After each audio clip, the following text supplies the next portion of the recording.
Emilien l'a encore échappé belle sur une question. Emilien a de nouveau échappé de justesse à un passage à l'orange, sur une question Pokémon.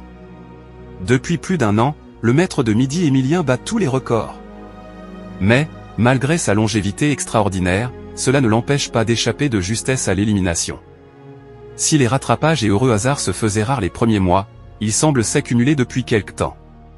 Dans l'émission du mardi 15 avril 2025, c'est lors de la manche du coup par coup que l'étudiant en histoire l'a échappé belle sur une question. Les 12 coups de midi, Emilien a 2 doigts de passer à l'orange. Quel Pokémon est correctement associé à son évolution? Tel était l'intitulé de la question qui aurait pu coûter cher à Emilien. Le jeune maître de midi est on ne peut plus calé sur les questions axées jeux vidéo et pop culture, du moins, habituellement. Cette fois-là, après avoir soumis une réponse correcte parmi la liste de Pokémon, Emilien a ensuite soutenu celle d'un de ses concurrents. Je crois que ça marche, a-t-il affirmé, en se remontant les manches avec assurance. Seulement voilà, à la surprise générale, cette réponse s'est avérée incorrecte. Un retournement de situation qui a grandement surpris Jean-Luc Reichmann, mais alors, vous seriez tombé dans le panneau, lui a-t-il même lancé. Suite aux explications de Z, Emilien a avoué sa faute, et n'a pas manqué de glisser avec un petit trait de sarcasme, bon et bien ça m'arrange. Il est vrai qu'à un tour de plateau près, il aurait pu soumettre cette proposition, échouer, et passer à l'orange.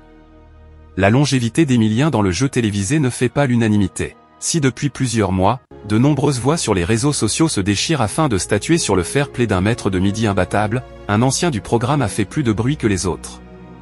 En effet, Paul Elkarat a récemment fait part de son scepticisme face à cette situation dans une interview accordée dans le Buzz TV du Figaro. Là il faut arrêter un petit peu, sinon ça va tuer le jeu, personne ne va être en mesure de remonter. Un moment, il faut peut-être mettre une petite marge de manœuvre, il faudrait qu'il y ait une fin parce que beaucoup de gens s'impatientent aussi, il faut entendre le public, a-t-il déclaré sans mâcher ses mots. Par ailleurs, Emilien se retrouve régulièrement au cœur de polémiques, certains internautes accusant la production des 12 coups de midi de le favoriser en permanence, quitte à adapter les règles du jeu à ses éventuelles bourdes.